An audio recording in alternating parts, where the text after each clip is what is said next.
Hello friends. आइए आज हम आपका स्वागत करते हैं ऑटोमोबाइल इंजीनियरिंग के चौथे लेक्चर में। तो इसमें हम लोग पढ़ेंगे ऑटोमोबाइल के टाइप्स के बारे में।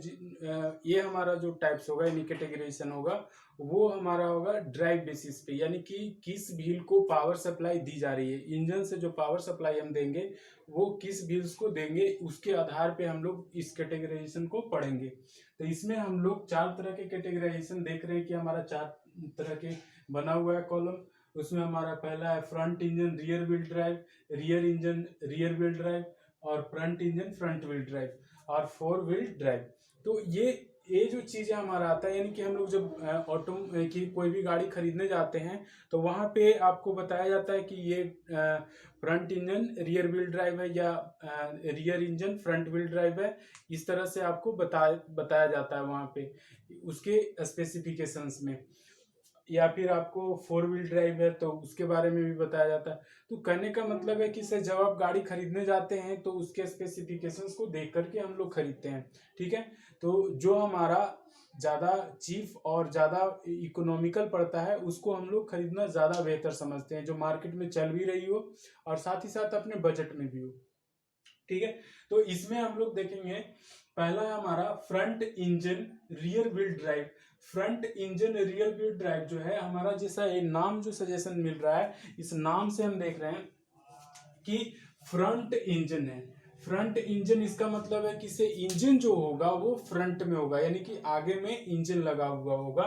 और रियर व्हील ड्राइव करने का मतलब है कि इंजन तो आगे में होगा लेकिन उसका जो पावर सप्लाई होगा, यानी कि जो उससे जो पावर सप्लाई जाएगी वो पिछले वाले व्हील्स को जाएगी। यानी कि इंजन आपका आगे में होगा लेकिन पावर सप्लाई जो है से पीछे वाले व्हील्स में जाएगी। इसमें और क्या क्या लगे हुए रहेंगे, तो आपका इंजन के आगे रेडिएटर आपका लगा हुआ रह सकता है। तो चूंकि ये फ्रंट इंजन है, तो फ्रंट इंजन है तो आगे में जब आपका इंजन होगा तो ये रेडिएटर जो है, रेडिएटर अगर गाड़ी बहुत हल्की है तो उस रेडिएटर के जगह पे आप फिंस का इस्तेमाल कर सकते हैं। फिंस करने का मतलब है कि नेचुरल कूलिंग का इस्तेमाल कर सकते हैं, जिसमें हवा से आपका इंजन जो है से कूलिंग होगा।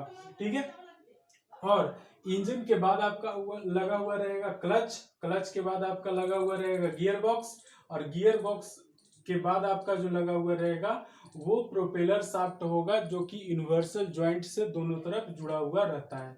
ठीक है, और ये यूनिवर्सल जॉइंट के बाद यानी प्रोपेलर शाफ्ट जो है पावर को यहाँ से गियर बॉक्स से ले जाकर करके डिफरेंशियल को सप्लाई करती है। डिफरेंशियल से पावर जो है 90 डिग्री पे होते हुए दोनों व्हील्स में चला जाता है। ठीक है, तो ये हमारा था फ्रंट में इंजन और पावर सप्लाई रियर व्हील को जा रही है। ठीक है, तो इसके लिए इसका नाम हम लोग दिए front engine rear wheel drive. ठीक है, तो ये इसका बेसिक स्ट्रक्चर जो होता है, लेआउट जो होता है वो हम लोग यहाँ पे बना करके देखे हैं। ठीक है, इसमें हमारा जो स्प्रिंग लगेगा यानी कि जो सस्पेंशन सिस्टम का इस्तेमाल करेंगे, पीछे में हम लोग लीफ स्प्रिंग का इस्तेमाल करते हैं जो कि रिजिड सस्पेंशन सिस्टम में हमारा आता है। और आगे में जो हम लोग करते हैं वो हमारा कॉइल स्प्रिंग होता है जो कि इंडिपेंडेंट सस्पेंशन सिस्टम का इस्तेमाल करते हैं। ठीक है, अच्छा अब बात यह है कि इसे चूंकि एक इसका एडवांटेज ये भी हो गया हमारा कि इंजन जब आगे में लगाते हैं तो हमारा स्पेस जो है पीछे बहुत ज्यादा बचता है, ताकि पैसेंजर इसमें ज्यादा से ज्यादा हम लोग ढो सके। ठीक है, अच्छा फिर कूलिंग का सिस्टम जो है वो भी हमारा नेचुरल हो जाता है। तो कहने का मतलब है कहीं ना कहीं पे हमारा जो है से पेट्रोल की या पेट्रोल से अगर चल रही है तो पेट्रोल की बचत होगी। ठीक है, यानी इंजन पावर की बचत होती है। ठीक है, अगर यही रेडिएटर को अगर इंजन से पावर सप्लाई दिया जाए यानी कि वाटर कूलिंग हो, तो उस स्थिति में इंजन से जब पावर रेडिएटर को सप्लाई करेंगे तो हमारा कहीं ना कहीं पे जो फ्यूल खपत है वो बढ़ जाती है। ठीक है, तो ये इसका एडवांटेज था। अब चूंकि आपका इंजन जो है से आगे में लगा हुआ है तो वेट को ये बैलेंस करके रखेगा। पैसेंजर आपका पीछे बैठेगा, तो पीछे बैठेगा जब पैसेंजर तो इधर आपका वेट जो है बढ़ेगा, तो उसको बैलेंस करने के लिए इधर जो आपका इंजन लगा हुआ है वो उसको बैलेंस करके रखेगा। ठीक है, तो यहाँ पे हमारा बैलेंस वेट जो होगा वो इक्वली डिस्ट्रीब्यूट होगा। बैलेंस वेट जो होगा वो बैलेंस डिस्ट्रीब्यूशन में रहेगा। ठीक है, अच्छा फिर हमारा जो स्पेस बचेगा वो बहुत ज्यादा होगा पैसेंजर्स के लिए। ठीक है, गुड्स के लिए। ठीक है, फिर आपका अगर इसका एग्जाम्पल अगर देखें कि कौन सी गाड़ी में ऐसा सिस्टम आपको मिलता है आजकल के, तो वो हमारा होता है हुंडई जेनेसिस में हमको मिलता है, हुंडई जेनेसिस और होंडा एस 2000, होंडा एस 2000, फिर Mercedes Benz SLR McLaren, Mercedes Benz SLR McLaren, ये सारी जो गाड़ियां हैं वो एग्जांपल है किसका, the front engine rear wheel drive का, front engine rear wheel drive का। ठीक है, अब आते हैं बात करते हैं rear engine rear wheel drive, rear engine rear wheel drive. तो rear engine rear wheel drive में हमारा क्या होगा, जैसा कि हम इसमें देखे थे कि फ्रंट इंजन है, इसमें रियर इंजन है, तो फ्रंट इंजन में फ्रंट में इंजन होता था, तो रियर इंजन में रियर में इंजन होगा, यानी पीछे में इंजन होगा हमारा। तो पीछे में आपका इंजन लगा हुआ रहेगा। ठीक है, ये आपको दिखाया गया है, इंजन है, उसके बाद क्लच है, फिर आपका रियर ड्राइव है, फिर यूनिवर्सल ज्वाइंट आपका यहाँ यूनिवर्सल ज्वाइंट आपका लगा हुआ रहेगा व्हील के साथ, रियर ड्राइव के साथ, और गियर बॉक्स आगे में आपका लगा हुआ रहेगा। ठीक है, तो ये चीजें हैं। इसमें एक चीज आपको हट जाता है, वो होता है आपका प्रोपेलर शाफ्ट, प्रोपेलर शाफ्ट जो है यहाँ पे आपका हट जाता है। ठीक है, तो ये आप समझ लीजिए कि एक एडवांटेज के रूप में भी आ रहा है। अच्छा, अब एक चीज है कि इसका फायदा क्या हो सकता है, तो फायदा ये हो सकता है कि चूंकि ये पीछे से आपको पावर सप्लाई मिल रही है, यानी पीछे आपका इंजन लगा हुआ है और पीछे से अगर पावर सप्लाई मिल रही है, तो उस केस में आपका हिल क्लाइंबिंग, जहां पे आपका इंक्लाइनेशन होगा, वहां पे चढ़ना इसको ज्यादा आसान होगा, वहां पे चढ़ना इसको ज्यादा आसान होगा, क्योंकि ट्रैक्शन उसको पीछे से मिल रहा होता है।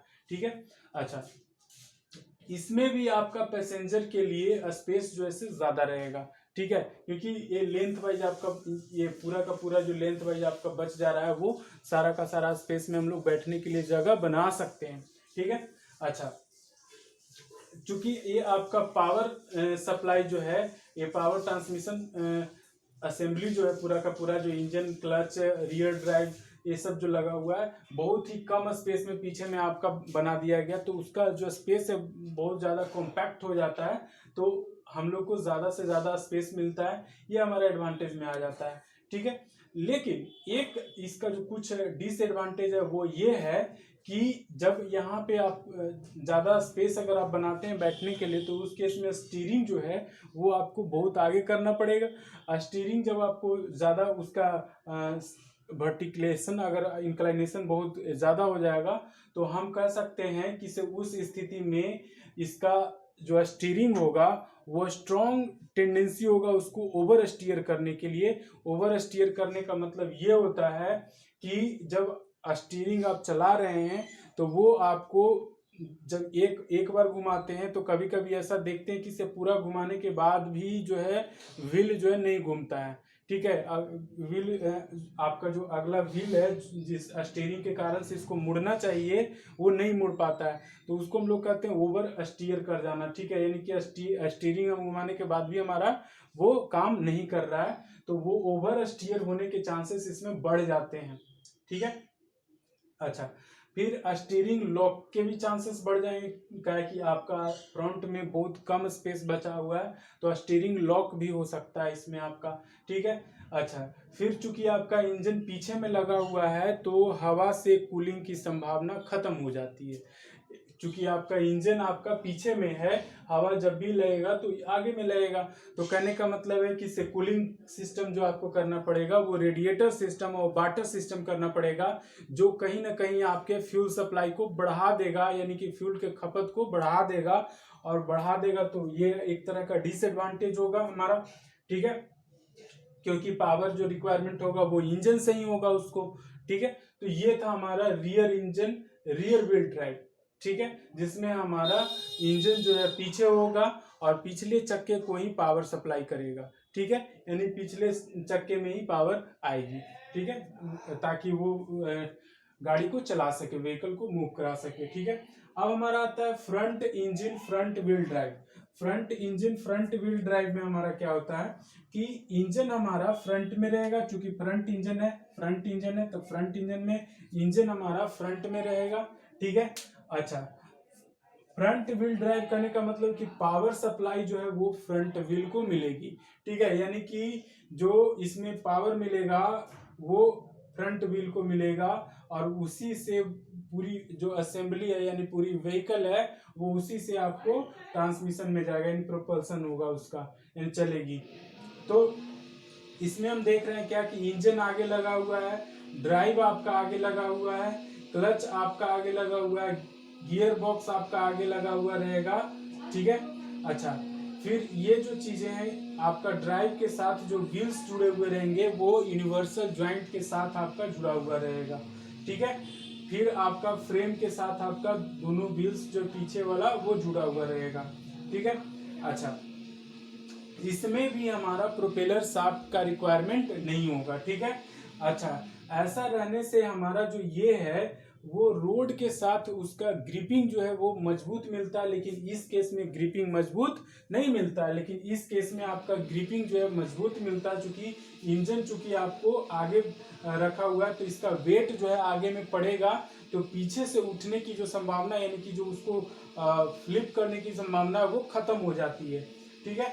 अच्छा, फिर जब चूंकि इंजन आगे है तो नेचुरल कूलिंग पॉसिबल है। नेचुरल कूलिंग करने का मतलब है कि से हवा से जो कूलिंग कर रहे हैं यानी कि फिन्स के सहारे से जो कूलिंग कर रहे हैं वो पॉसिबल है, ठीक है।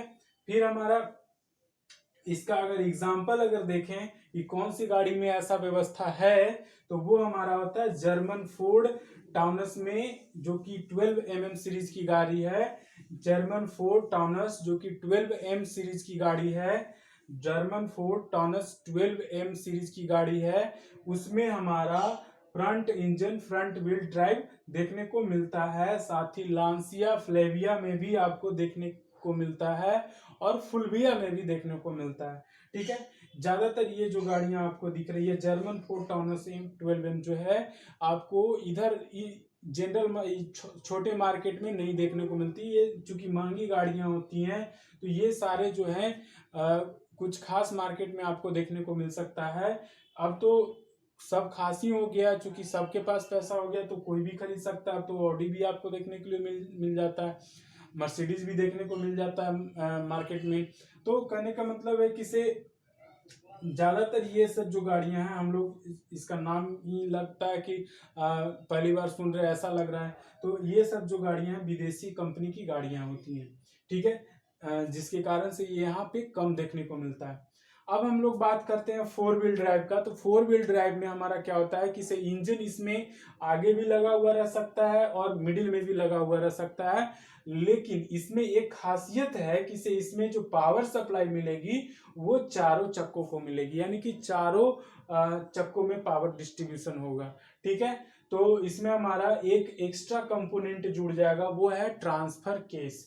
इसमें एक्स्ट्रा कंपोनेंट जुड़ेगा ट्रांसफर केस। वो ट्रांसफर केस हम लोग इसलिए जोड़ते हैं ताकि पावर सप्लाई जो है वो अगले अगले चक्के में भी ट्रांसफर की जा सके, ठीक है। पिछले चक्के में ट्रांसफर तो हम लोग प्रोपेलर शाफ्ट की सहायता से कर दे रहे थे, अगले चक्के में ट्रांसफर करने के लिए हम लोग ट्रांसफर केस का इस्तेमाल करना पड़ता है, ठीक है।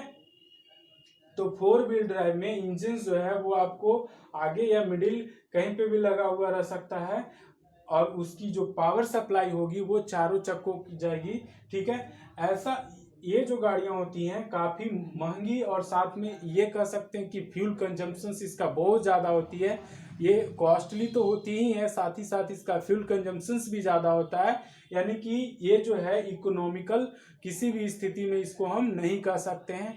हाँ, इसके कुछ कुछ एडवांटेजेस हैं। कुछ एडवांटेजेस क्या है, तो ये एडवांटेज में ये आता है कि से अगर गाड़ी अगर आपको चल रही है, चलते चलते कहीं पे देखते हैं हम लोग कि से फंस जाती है गाड़ियां, कहीं पे कीचड़ में मड में हम लोग को गाड़ियां कहीं पे फंस जाती है, तो उस स्थिति में जो चक्का पूरा घूमने लगता है, तो वो जो घूमने वाला जो सिस्टम है वो इसमें आपको अगर मान लेते हैं आगे वाला व्हील्स जो है अगर फंसा तो पीछे वाला व्हील्स में पावर सप्लाई होने के कारण से ये उसको निकालने में मदद करता है, ठीक है। आगे वाला अगर चक्का फंसा तो पीछे वाले चक्के में पावर सप्लाई होने के कारण से वो उसको निकालने में मदद करता है, ठीक है। अगर हिल क्लाइंबिंग हो रही है तो वहां पे भी ये यूजफुल होगा, क्योंकि चारों चक्के में पावर सप्लाई होती है। ठीक है, तो स्लीपिंग और स्किडिंग की तो बात ही खत्म हो गई, क्योंकि स्लीपिंग तो तब होगी जब कोई फ्री मूव कर रहा हो। ठीक है, तो फ्री तो कोई नहीं मूव कर रहा है, यहाँ पे पावर सप्लाई चारों चक्के में जा रही है। लेकिन साथ ही साथ इसका कुछ डिसएडवांटेज भी आएगा, कि से जब अगर चारों चक्के में पावर सप्लाई आप कर रहे हैं तो फ्यूल कंजम्पशन बढ़ जा रहा है। फ्यूल कंजम्पशन बढ़ने के कारण ये, उसके साथ ही साथ एक चीज और हो जाएगा, क्योंकि पावर सप्लाई आपका आगे वाले चक्के में भी है, तो जो आपका टायर रड जुड़ा हुआ रहेगा उसके साथ, उसके कारण से जो आपका स्टीयरिंग होगा वो स्टीयरिंग बहुत कड़ा हो जाएगा। ठीक है, तो यहाँ पे हमारा एडवांटेज में आता है कि useful in hill climbing due to less chance of skidding, यानी स्कीडिंग के लेस चांस होने के कारण से ये हिल क्लाइंबिंग में हमको मदद करता है। Power supply is in all the four wheel, power supply जो होगा चारों चक्के में होगा। ठीक है, steering is very hard, steering जो होगा वो बहुत कड़ा हो जाएगा। ठीक है, इसका एग्जांपल अगर हम लोग देखें तो इसका एग्जांपल जो है वो हमारा है डॉज डुरंगो और जीप रैंगलर, साथ ही साथ मर्सिडीज बेंज जी क्लासेस का मर्सिडीज बेंज जो आता है वो भी इसी में हमारा एग्जांपल आता है। फिर हमारा निसान एक्सटेरा, ये गाड़ी भी आपको देखने को मिलता है भारत में। ऑडी Q3 ये भी आपको देखने को मिलता है। जीप रैंगलर भी देखने को मिलता है। मर्सिडीज बेंज जी क्लासेस भी आपको भारत में देखने को मिलता है। ठीक है, तो ये सारी गाड़ियां जो है से अब भारत में देखने को मिलता है, जो कि 4 व्हील ड्राइव होता है। ज्यादातर ये अमेरिका में चलने वाली गाड़ियां होती है, अमेरिका में ज्यादातर ये गाड़ियां यूज होती हैं। ठीक है, अब एक खासियत होती है हमारा अमेरिकन व्हीकल और हिंदुस्तानी व्हीकल्स में, वो ये कि से अमेरिकन व्हीकल्स जो होते हैं उसमें आपका जो स्टीयरिंग लगा हुआ रहता है गाड़ी में, वो होता है लेफ्ट साइड में। स्टीयरिंग जो लगा हुआ रहता है वो होता है आपका लेफ्ट साइड में। लेकिन हिंदुस्तानी गाड़ियाँ, इंडियन गाड़ियों में, इंडियन व्हीकल्स में आपका जो स्टीयरिंग लगा हुआ रहता है वो राइट साइड में लगा हुआ रहता है।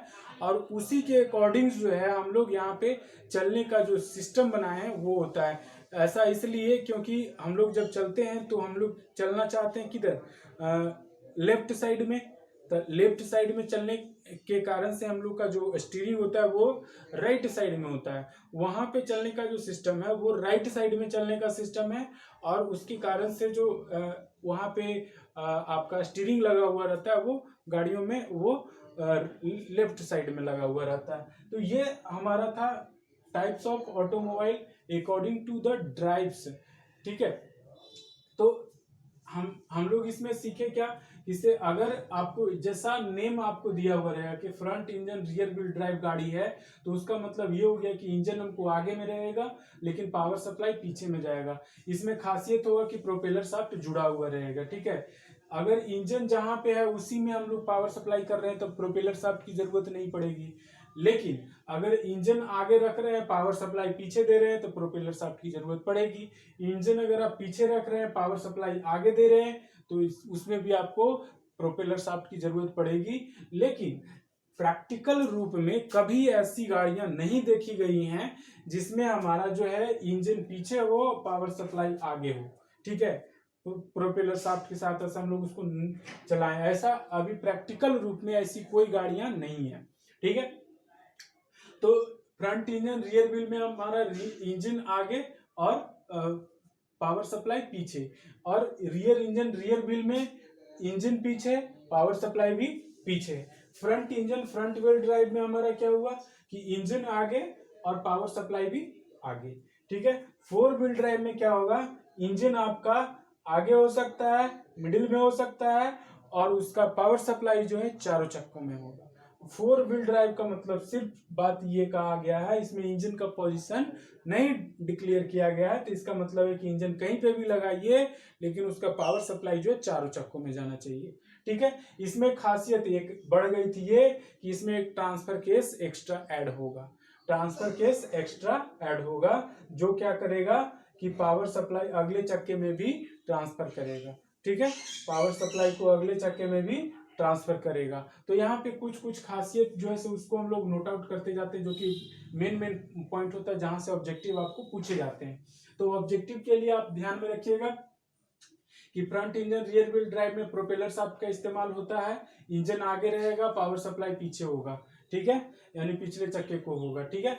अच्छा, इसमें फिर आपका rear engine rear wheel drive में आपका क्या होगा, इंजन पीछे, पावर सप्लाई भी पीछे होगा, इसमें प्रोपेलर शाफ्ट का इस्तेमाल नहीं होगा, प्रोपेलर शाफ्ट का इस्तेमाल नहीं होगा। आपसे पूछा जा सकता है क्वेश्चन कि propeller shaft is used in rear engine rear wheel drive, front engine front wheel drive और front engine front wheel drive, तो आप नन ऑफ दिस, तो इसमें बेशक आपका आंसर जो होगा front engine rear wheel drive आपका आंसर बन सकता है, ठीक है। ऐसे क्वेश्चंस आपको छोटे मोटे क्वेश्चंस पूछे जाते हैं जो कि आपको ध्यान न देने के कारण से वो क्वेश्चंस बड़े हो जाते हैं, ठीक है।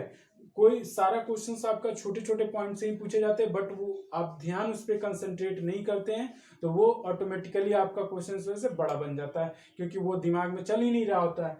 अब यहाँ से हमारा एक चीज है, इसमें भी हमारा प्रोपेलर शाफ्ट का इस्तेमाल नहीं हो रहा है, front engine front wheel drive है तो इंजन आगे और पावर सप्लाई भी आगे हो रहा है। फोर व्हील ड्राइव में हमारा एक एक्स्ट्रा बात यहाँ पे भी आ रहा है जहां से क्वेश्चन बन सकता है, इसे इसमें हमारा प्रोपेलर शाफ्ट तो यूज होता ही होता है, साथ ही साथ आपका एक एक्स्ट्रा मटेरियल यूज होता है, वो है ट्रांसफर केस, वो है ट्रांसफर केस, जिसके कारण से हम लोग पावर सप्लाई को चारों चक्कों में प्रोवाइड करते हैं।